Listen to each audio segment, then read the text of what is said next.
కాలచక్ర భ్రమణాక్రమమును తెలుసుకొనవే ఓ మనసా తెలుసుకొనుచు నీ జీవన గమనము సరిచేయవే ఓ మనసా ఒక కల్పము 5000 సంవత్సరాలు కాలము చరించు సత్యత్రేత ద్వాపర కలి సంగమయుగమునందుండు కాలచక్ర భ్రమణాక్రమమును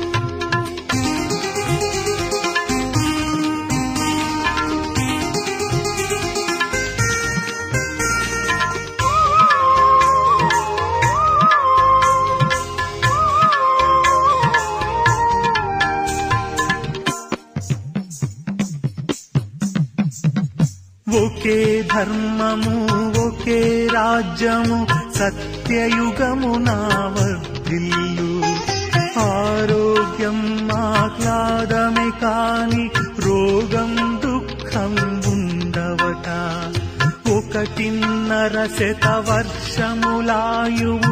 8 జన్మలు ఎత్తుదురు యుగాంతమున 3,000,000 వర్ధిల్లి దేవతలుగా విలసిల్లుదురు స్వర్ణ వజ్ర వైఢూర్యములతో ఇది స్వర్ణయుగముగా భాసిల్లు స్వర్ణ వజ్ర వైఢూర్యములతో ఇది స్వర్ణయుగముగా భాసిల్లు కాలచక్ర భ్రమణాక్రమమును తెలుసుకొనవే ఓ మనసా తెలుసుకొనుచు నీ జీవన గమనము సరిచేయవే ఓ మనసా కాలచక్ర భ్రమణాక్రమమును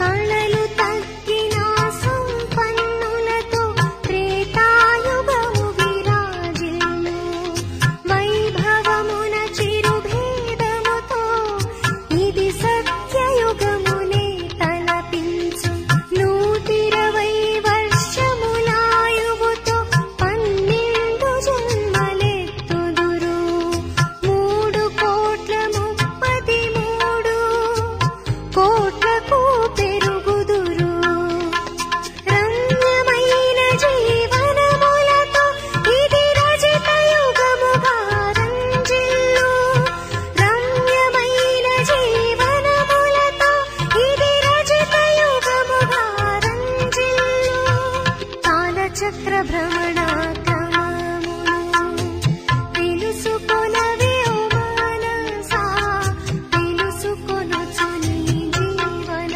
గమనము సరిచేయవే ఓ మనసా కాలచక్ర భ్రమణాక్రమమును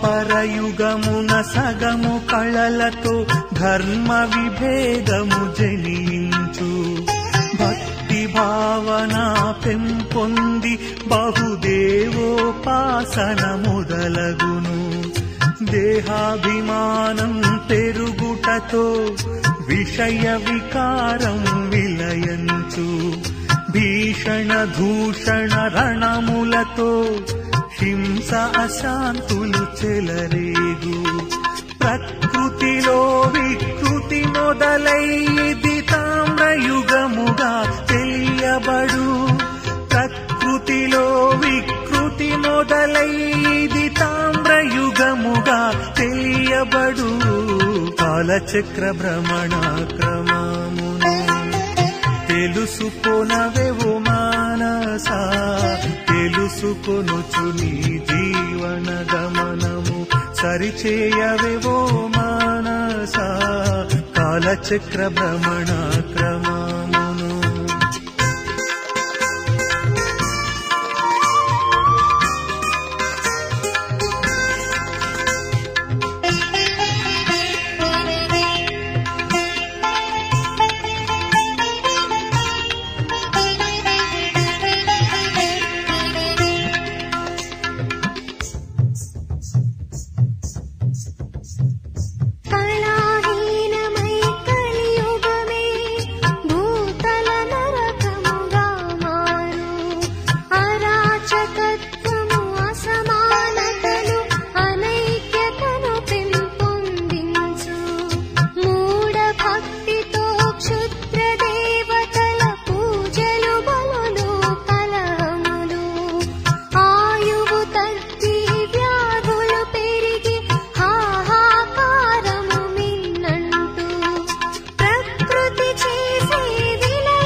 సంగమయుగమిది కల్పాంతమున శివుడే దిగి వచ్చెను భువికి.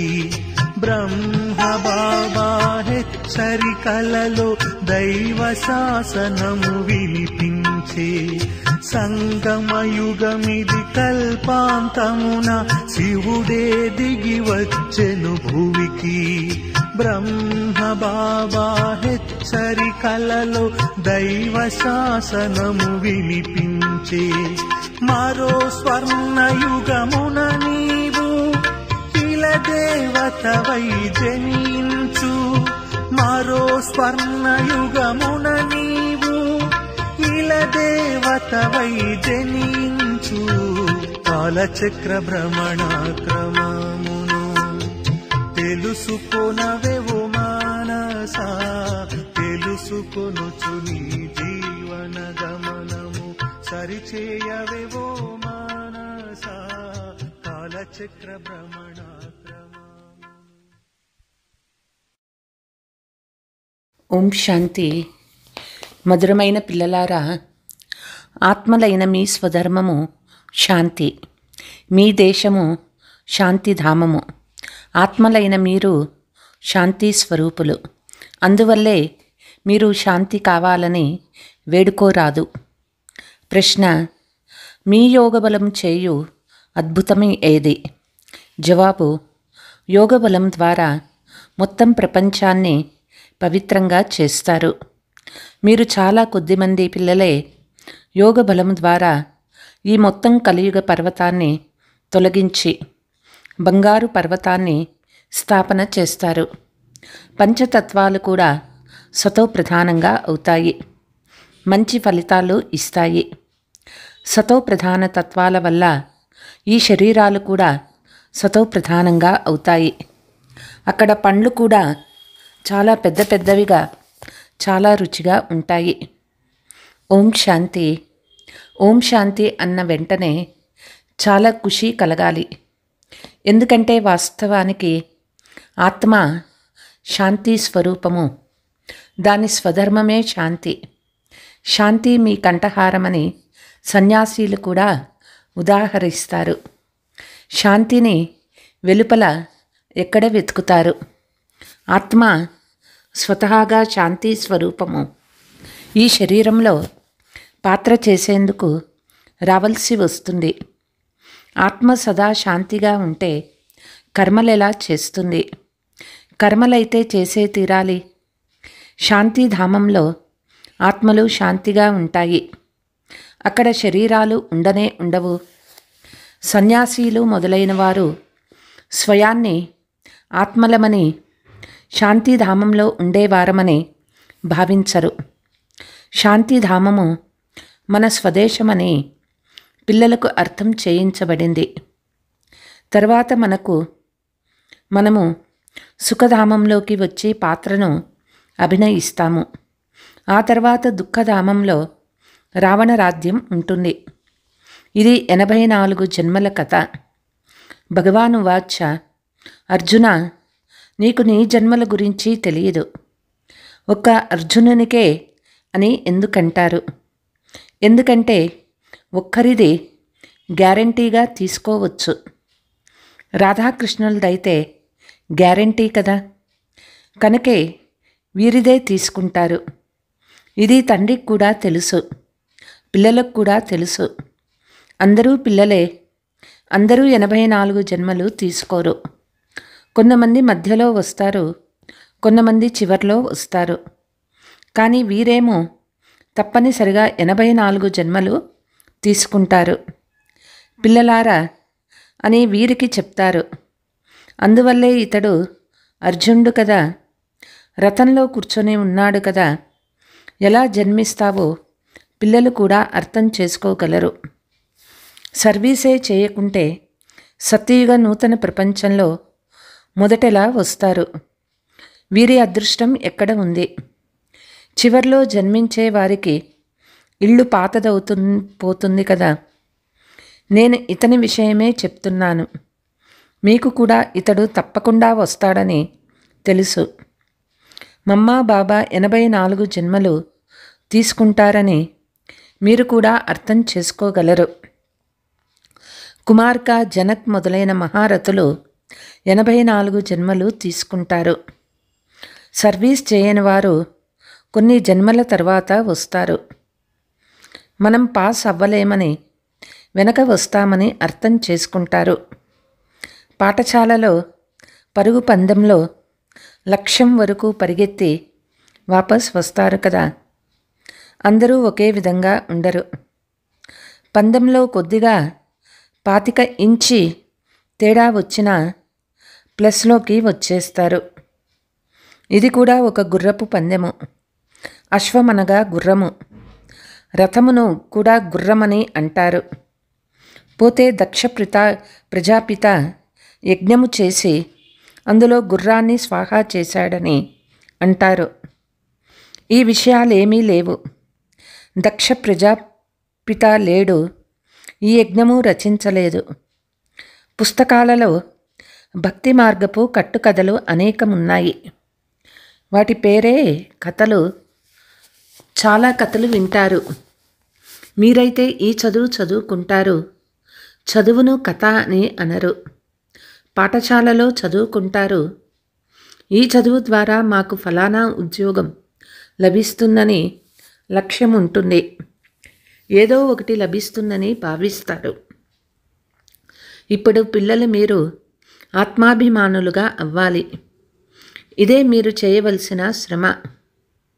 తండ్రిని స్మృతి చేయడం వల్లనే వికర్మలు వినాశమవుతాయి. ముఖ్యంగా స్మృతి చేయాల్సి ఉంటుంది. తపనతో స్మృతి చెయ్యాలి.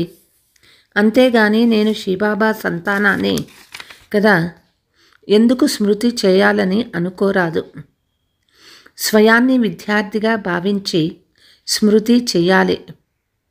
ఆత్మలైన మనల్ని శివబాబా చదివిస్తున్నారనేది కూడా మర్చిపోతారు. సృష్టి ఆది మధ్యాంతాల రహస్యాన్ని తెలిపిన టీచరు ఒక్క శివబాబా మాత్రమే. ఇది కూడా గుర్తుండదు. ప్రతి ఒక్కరూ స్వయాన్ని ఎంత సమయం తండ్రి స్మృతి నిలబడుతుంది అని ప్రశ్నించుకోవాలి. ఎక్కువ సమయం బాహ్య ముఖతలోనే పోతుంది. ముఖ్యమైనది ఈ స్మృతి ఒక్కటే. భారతదేశ యోగానికి చాలా మహిమ ఉన్నది. కానీ యోగం నేర్పించేదెవరో ఎవ్వరికీ తెలియదు. గీతలో కృష్ణుని పేరు వేసేశారు. ఇప్పుడు కృష్ణుని స్మృతి చేసినందున ఒక్క పాపం కూడా తొలగిపోదు. ఎందుకంటే అతను దేహదారి, పంచతత్వాలతో తయారైనవాడు. అతన్ని స్మృతి చేయడం అనగా మట్టిని స్మృతి చేయడం లేక పంచతత్వాలను స్మృతి చేయడం. శివబాబా ఏమో అశరీరి, అందువల్లే వారు అశరీరిగా అయ్యి తండ్రినైనా నన్ను స్మృతి చేయండి అని వారు చెప్తారు. ఓ పతిత పావన అని కూడా అంటారు. పతిత పావనులు వీరే కదా. గీతా భగవానుడు ఎవరు అని యుక్తిగా అడగాలి. సృష్టికర్త అయిన భగవంతుడు ఒక్కరే అంటారు కదా. మనుషులు స్వయాన్ని భగవంతుడని అనిపించుకున్న మీరంతా నా పిల్లలు అని ఎప్పుడు అనడు. తతత్వం అని లేక ఈశ్వరుడు సర్వవ్యాపి అని అంటారు. నేను భగవంతుణ్ణే, నీవు భగవంతుడివే అని అంటారు. ఎక్కడ చూసినా నీవే నీవు అని అంటారు. రాయిలో కూడా నీవున్నావని అంటారు. మీరంతా నా పిల్లలు అని అనలేరు. ఈ మాట ఒక్క తండ్రి మాత్రమే అంటారు. వారు నా ప్రియమైన ఆత్మీక పిల్లలారా అని అంటున్నారు. ఈ విధంగా వేరే ఎవ్వరూ అనలేరు. ముస్లిమ్స్లను నా ప్రియమైన పిల్లలారా అని ఎవరైనా అంటే చెంపదెబ్బ వేస్తారు. ఈ మాట పారలౌకిక తండ్రి మాత్రమే అనగలడు. ఈ సృష్టి ఆది మధ్యాంతాల జ్ఞానము ఇతరులెవ్వరూ ఇవ్వలేరు. 84 జన్మాల సోపానాల రహస్యము నిరాకార తండ్రి తప్ప ఇతరులెవ్వరూ అర్థం చేయించలేరు. వారి అసలు పేరు శివుడు. మనుషులు అనేక పేర్లు పెట్టేశారు. అనేక భాషలున్నాయి. అందువల్లనే వారి వారి భాషల్లో పేర్లు పెట్టుకున్నారు. బాంబేలో బబుల్నాథుడు అని పేరు పెట్టారు. కానీ అర్థం కొంచెం కూడా తెలియదు. ముళ్ళను పూలగా తయారు చేయవాడని మీకు తెలుసు. భారతదేశంలో శివబాబాకు వేల కొలది పేర్లు ఉన్నాయి. అర్థం కొంచెం కూడా తెలియదు. తండ్రి పిల్లలైన మీకు మాత్రమే అర్థం చేయిస్తూ ఉన్నారు. అందులో కూడా ఎక్కువగా మాటలను ముందుంచుతారు. ఈ రోజుల్లో స్త్రీలకు కూడా గౌరవం ఉంది. ఎందుకంటే తండ్రి వచ్చారు కదా. తండ్రి మాటలను గొప్పగా మహిమ చేస్తారు. మీరు శివశక్తి సైన్యము. మీకు మాత్రం శివబాబాను గురించి తెలుసు.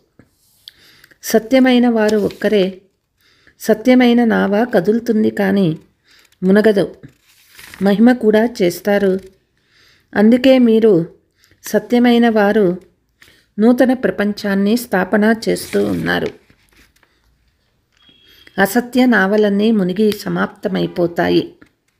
ఇక్కడ మీరెవ్వరూ రాజ్యపాలన చేయరు. తరువాత జన్మలో సత్యయుగంలో వచ్చి రాజ్యపాలన చేస్తారు. ఇవి చాలా గుప్తమైన విషయాలు అని మీకు మాత్రమే తెలుసు. ఈ బాబా లభించకపోతే మీకు కూడా ఏమీ తెలిసేది కాదు. ఇప్పుడు తెలుసుకున్నారు. ఇతడు యుధిష్ఠరుడు. పిల్లలను యుద్ధ మైదానంలో నిలబెట్టేవాడు. ఇది అహింస. అహింసకు యుద్ధము. మానవులు ఒకరినొకరు చంపుకోవడాన్ని హింస అని అంటారు.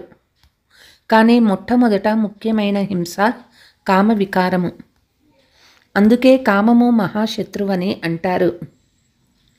దీనిపైన విజయం పొందాలి. ముఖ్యమైనది కామ వికారము. పతితులనగా వికారులు. పతితులైన వారిని వికారులకు వశమైన వారిని పతితులని అంటారు. కోపములో వచ్చువారిని వికారులని అనరు. క్రోధిని క్రోధి, లోభిని లోభి అని అంటారు. దేవతలను నిర్వికారులని అంటారు. దేవతలు నిర్మోహులు, నిర్వికారులు. వారు ఎప్పుడూ వికారాలకు వశం కారు. వికారాలు లేకుంటే పిల్లలు ఎలా కలుగుతారు అని మిమ్మల్ని అడుగుతారు. వారిని నిర్వికారులని అంగీకరిస్తారు కదా. అది నిర్వికారి ప్రపంచము. ద్వాపర కలియుగాలు వికారీ ప్రపంచము. స్వయాన్ని వికారులమని, దేవతలను నిర్వికారులని అంటారు. మనం కూడా వికారులుగా ఉండేవారమని మీకు తెలుసు. ఇప్పుడు వీరి వలె నిర్వికారులుగా అవుతున్నాము. లక్ష్మీనారాయణులు కూడా స్మృతి బలం ద్వారా పదవి పొందుతూ ఉన్నారు. ఇప్పుడు మళ్ళీ పొందుతున్నారు. మనమే దేవీ దేవతలుగా ఉండేవారము. మనమే కల్పకృతము ఇటువంటి రాజ్యము పొందుకున్నాము. దానిని పోగొట్టుకొని మళ్ళీ ఇప్పుడు పొందుతున్నాము. బుద్ధిలో ఈ చింతన ఉండిన ఖుషీగా ఉంటారు. కానీ మాయ ఈ స్మృతిని మరిపింపచేస్తుంది. మీరు స్థిరమైన స్మృతిలో ఉండలేరని బాబాకు తెలుసు. పిల్లలైన మీరు చలింపక స్మృతి చేస్తూ ఉంటే త్వరగా కర్మాతీత స్థితిని పొంది ఆత్మ వాపస్ వెళ్ళిపోతుంది. కానీ అలా కాలేదు. మొదటి నెంబర్లో ఇతడు వెళ్తాడు. ఆ తర్వాత శివబాబా. పెళ్లి ఊరేగింపు, వివాహంలో మాటలు, మట్టి కుండలో జ్యోతిని వెలిగించుకుని వెళ్తారు కదా. వరుడైన శివబాబా సదా వెలిగే జ్యోతి అని చెప్పేందుకు ఇది గుర్తు. శివబాబా మన ప్రియుడు, సదా వెలిగే జ్యోతి. మన జ్యోతులన్నీ వెలిగింపబడ్డాయి. ఈ విషయాన్ని భక్తి మార్గంలో అలా చూపించారు. మీరు యోగబలం ద్వారా మీ జ్యోతినే మీరే వెలిగించుకుంటారు. యోగము ద్వారా మీరు పవిత్రంగా అవుతారు. జ్ఞానము ద్వారా ధనం లభిస్తుంది. చదువును ఆదాయానికి ఆధారమని అంటారు కదా. యోగ బలంతో మీరు ముఖ్యంగా భారతదేశాన్ని, విశ్వమంతటిని పవిత్రంగా చేస్తారు. ఇందులో కన్యలు చాలా మంచి సహాయకారులుగా అవ్వగలరు. సేవ చేసి ఉన్నత పదవి పొందాలి. జీవితాన్ని వజ్ర సమానంగా చేసుకోవాలి. తక్కువగా కాదు. తల్లిదండ్రులను అనుసరించండి అనే గాయనమున్నది. మదర్ ఫాదర్ని చూడండి. అనన్యమైన సోదరీ సోదరులని చూడండి. పిల్లలైన మీరు ఎగ్జిబిషన్లో కూడా మీకు 2 తండ్రులని అర్థం చేయించవచ్చు. లౌకిక తండ్రి, పారలౌకిక తండ్రి, వీరిలో పెద్దవారు ఎవరు? తప్పకుండా బేహద్దు తండ్రి పెద్దవారు కదా. వారసత్వము వారి ద్వారా లభించాలి. ఇప్పుడు వారసత్వం ఇస్తున్నారు. విశ్వానికి అధికారులుగా చేస్తూ ఉన్నారు. భగవాను వాచ, మీకు రాజయోగాన్ని నేర్పిస్తూ ఉన్నాను. త్వరలో తర్వాత జన్మలో మీరు విశ్వానికి అధికారులుగా అవుతారు. తండ్రి కల్పకల్పము భారతదేశంలో వచ్చి భారతదేశాన్ని చాలా ధనవంతంగా చేస్తారు. ఈ చదువు ద్వారా మీరు విశ్వానికి అధికారులుగా అవుతారు. ఈ చదువు ద్వారా ఏం లభిస్తుంది? ఇప్పుడు 21 జన్మలకు వజ్ర సమానంగా అవుతారు. ఈ చదువుకు ఆ చదువుకు రాత్రి పగలున్నంత వ్యత్యాసం ఉన్నది. ఇక్కడ తండ్రి, టీచర్, సద్గురువు అన్నీ ఒక్కరే. వారే తండ్రి వారసత్వాన్ని, టీచర్ వారసత్వాన్ని, సద్గురువు వారసత్వాన్ని అన్నీ ఇచ్చేస్తారు. దేహ సహితంగా అందరినీ మర్చిపోయామని తండ్రి చెప్తూ ఉన్నారు. మీరు మరణిస్తే మీ కొరకు ప్రపంచం మరణిస్తుంది. తండ్రికి మీరు దత్త పిల్లలు. ఇక మీరు ఎవరిని స్మృతి చేయాలి? ఇతరులని చూస్తున్నా చూడనట్లుండాలి. పాత్ర కూడా చేస్తారు. అయితే ఇప్పుడు ఇంటికి వెళ్ళి మళ్ళీ పాత్ర చేసేందుకు ఇక్కడికి రావాలని బుద్ధిలో ఉన్నది. ఇది బుద్ధిలో ఉండినా చాలా ఖుషీగా ఉంటారు. పిల్లలు దేహాభిమానాన్ని వదలాలి. ఈ పాత వస్తువుని ఇక్కడనే వదిలి ఇప్పుడు తిరిగి వెళ్ళాలి. నాటకం పూర్తి అవుతుంది. పాత సృష్టికి అగ్ని తగులుకుంటుంది. గుడ్డివారి సంతానము గుడ్డివారై అజ్ఞాన నిద్రలో నిద్రిస్తున్నారు. నిద్రించే మనిషిని చూపించాలంటనే మనుషులు అనుకుంటారు. కానీ ఇది అజ్ఞాన నిద్ర. ఈ నిద్ర నుండి మీరు మేల్కొంటున్నారు. జ్ఞానమనగా పగలు, దానిని సత్యయుగమని అంటారు. అజ్ఞానమనగా రాత్రి, అంటే కలియుగము. ఇవన్నీ చాలా అర్థం చేసుకునే విషయాలు. కన్యలు వివాహం చేసుకుంటే మాతాపితలు, అత్తగారు, మామగారు మొదలైన వారంతా గుర్తుకొస్తారు. వారందరినీ మర్చిపోవాలి వస్తుంది. అలాగే కొందరు యుగల్ సన్యాసులను చూపిస్తారు. మేము యుగల్గా ఉండినా ఎప్పుడూ వికారాల వశమయ్యవమని అంటారు. జ్ఞాన ఖడ్గము మా ఇద్దరి మధ్య ఉంటుంది. పవిత్రంగా ఉండమని తండ్రి ఆజ్ఞ చూడండి. రమేష్, ఉషా, అక్కయ్య, అన్నయ్య ఉన్నారు కదా, ఎప్పుడూ పతితులు అవ్వలేరు. పతితులు అయితే 21 జన్మల రాజ్య పదవి పోగొట్టుకుంటామనే భయం ఉంది. దివాళా తీస్తారు. కొంతమంది ఇలా ఉంటూ ఫెయిల్ అవుతారు. గాంధర్వ వివాహం అనే పేరు ఉంది కదా. పవిత్రంగా ఉండడం వల్ల చాలా ఉన్నతమైన పదవి లభిస్తుందని మీకు తెలుసు. ఈ ఒక్క జన్మ పవిత్రంగా అవ్వాలి. యోగ బలం ద్వారా కర్మేంద్రియాలు కూడా అదుపులోకి వచ్చేస్తాయి.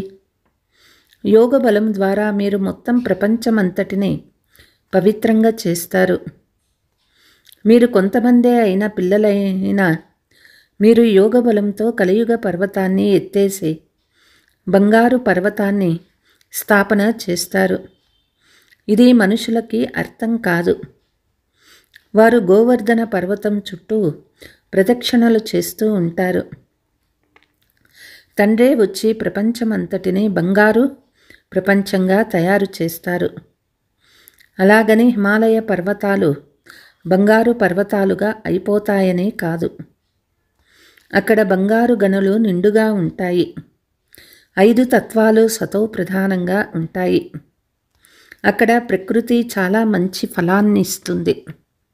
సతో ప్రధానమైన తత్వాలతో ఈ శరీరం కూడా సతో ప్రధానంగా అవుతాయి.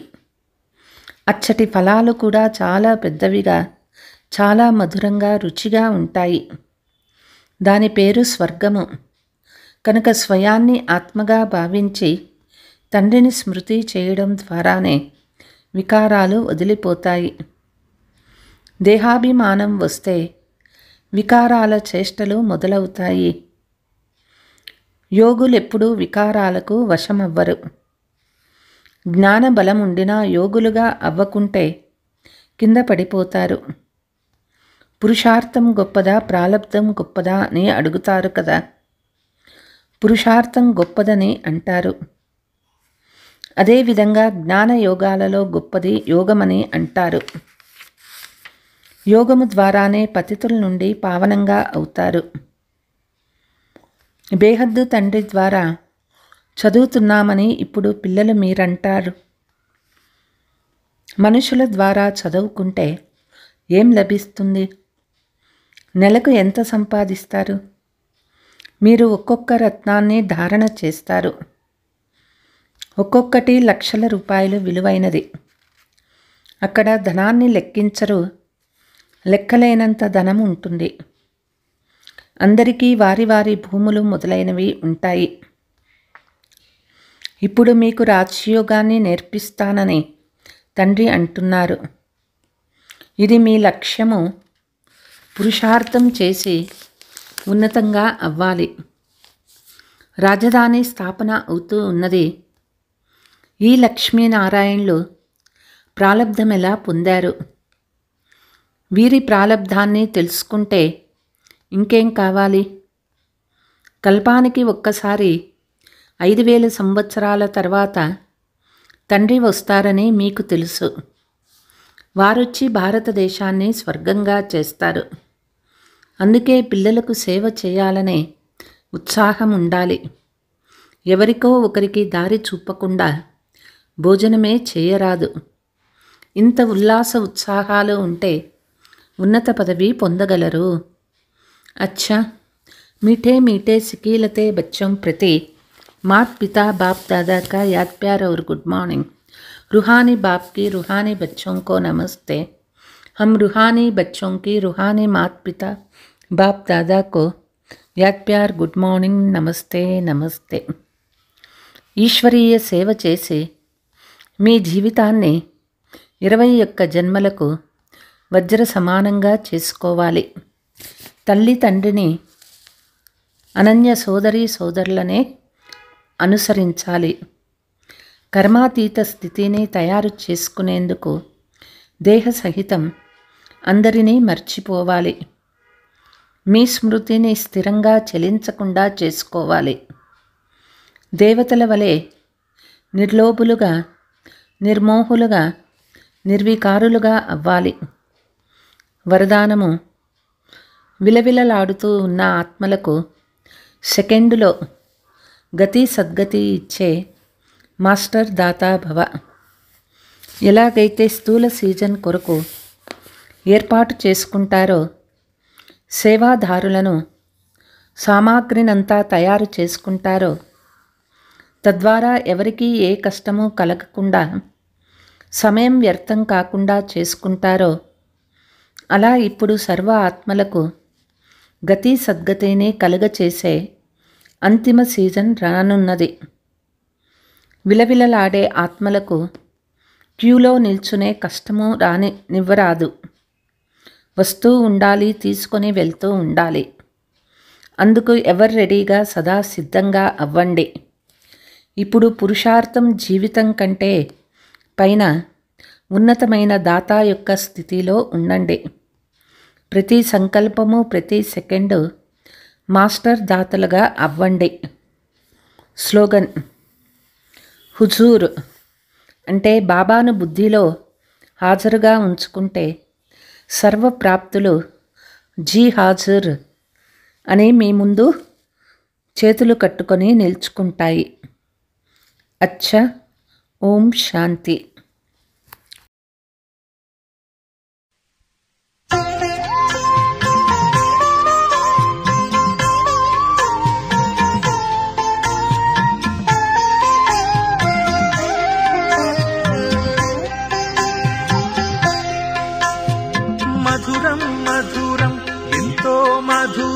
శివబాబా నీ లీలలు మధురం మధురం మధురం ఎంతో మధురం. శివబాబా నీ లీలలు మధురం. జ్ఞానమిచ్చు బ్రహ్మవదనం మధురం. దేహం మరిపించు మురళీ మధురం. అర్హత పెంచే సేవే మధురం. అహం హరించే ఆత్మీయత మధురం.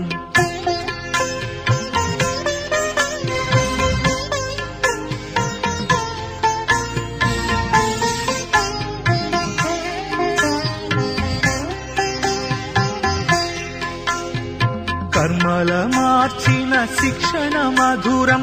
పరితాపం వాపే స్నేహం మధురం. ఒకటైన నీ పరివారం మధురం. నీ ఛత్ర ఛాయలు రక్షణ మధురం. మధురం మధురం ఎంతో మధురం. శివబాబా నీ లీలలు మధురం మధురం మధురం ఎంతో మధురం. శివబాబా నీ లీలలు మధురం. జ్ఞానమిచ్చు బ్రహ్మవదనం మధురం. దేహం మరిపించు మురళీ మధురం. అర్హత పెంచే సేవే మధురం. అహం హరించే ఆత్మీయత మధురం.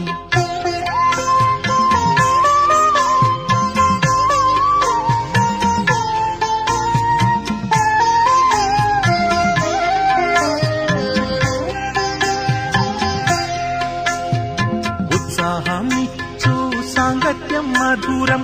కర్మస్థలి మధువనమే మధురం.